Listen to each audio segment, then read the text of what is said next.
got this massive crown.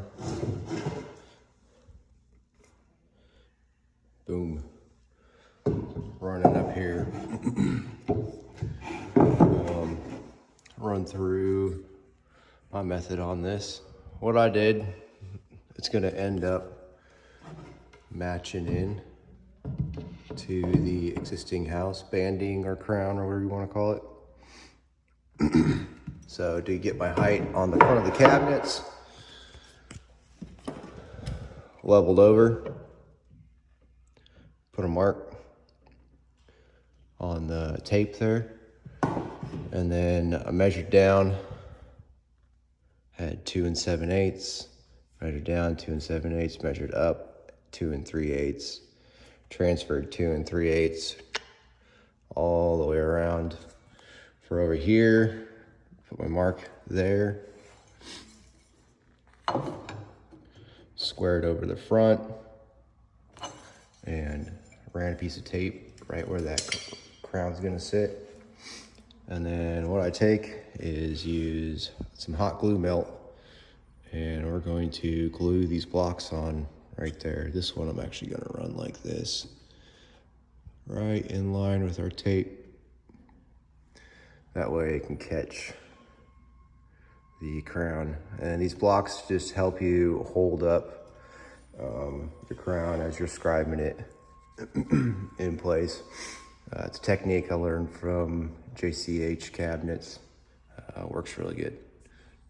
So got all my blocks glued on at just a 30-second below where I want the crown to sit. Cut this piece long. I gotta scribe this in, so take my blocks. I'm gonna find the biggest gap here. Looks like that one. So we're gonna hold it off just a little bit, so this just slides in. Push it tight, and then we're gonna scribe this piece all the way down.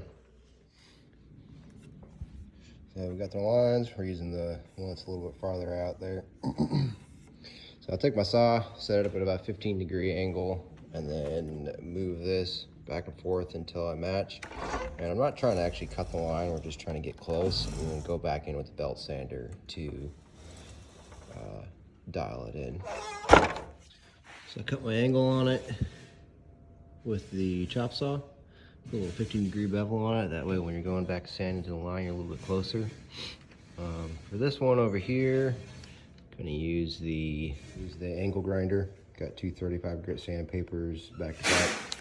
And we're gonna try and put a bevel on the back side, and then I'll finish it out with a chisel.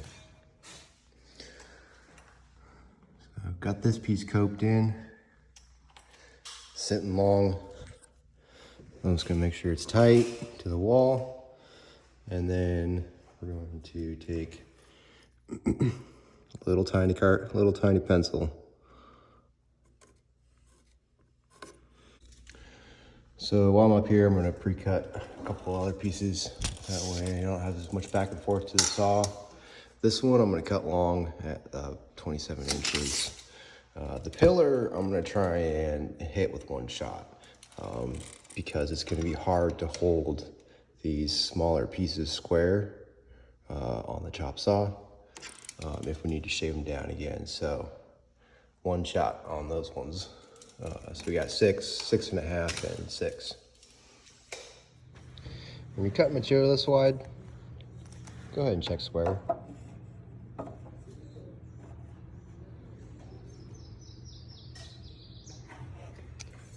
We're off.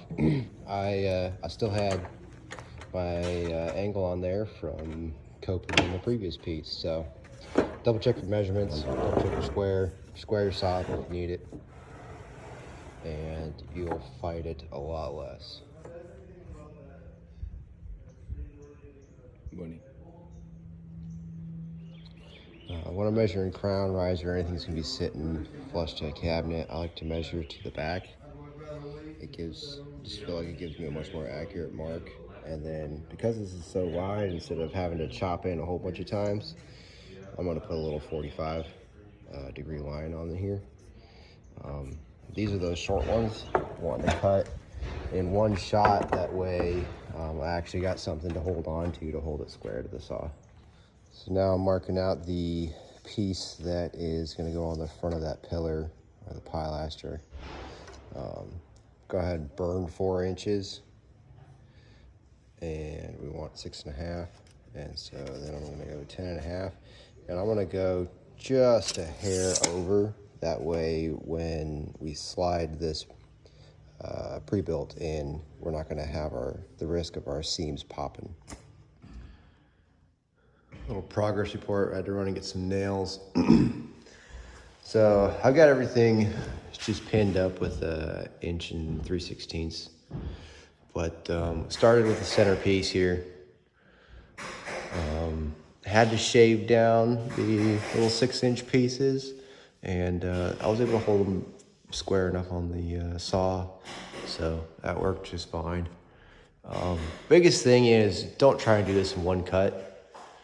You're gonna go back and forth to the saw about 3 times for each piece. That's just what it is. You've only got just enough material, so you don't want to mess it up. Start with your longer pieces, that way you can burn the shorter pieces out of your scrap.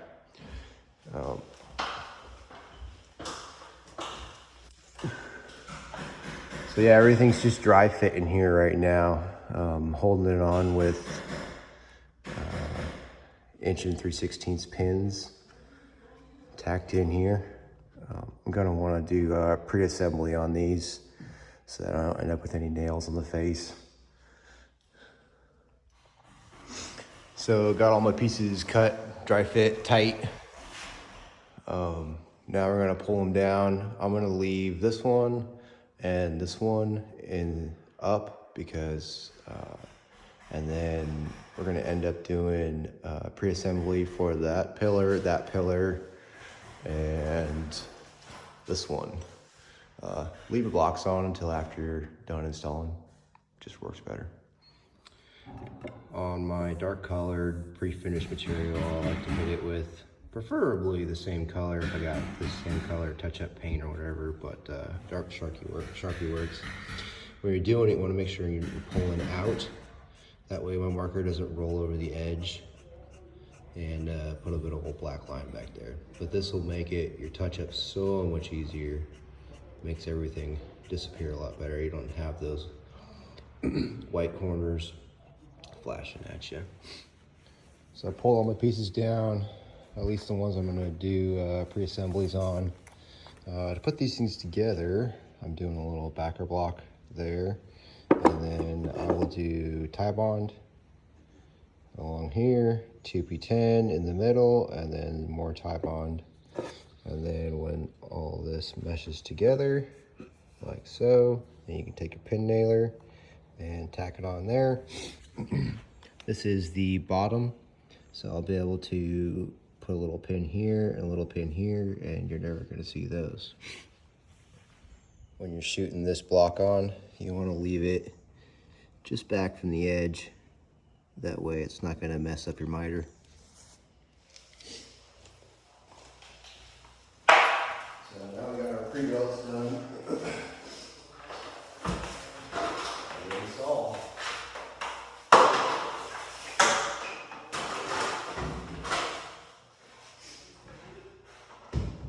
I'm going to be using the 18 gauge right in the bottom corner, so you're not going to see it, and then use the 23 gauge for pinning the back wires together.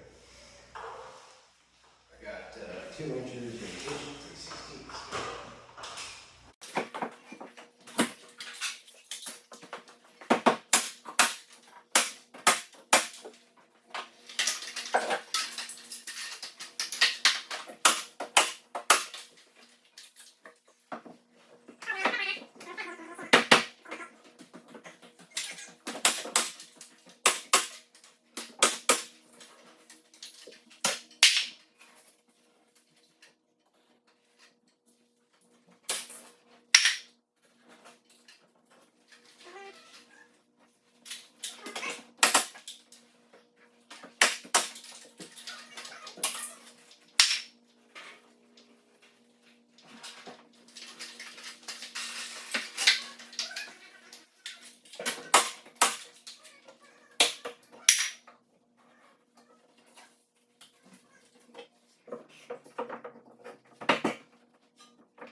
0 nail holes.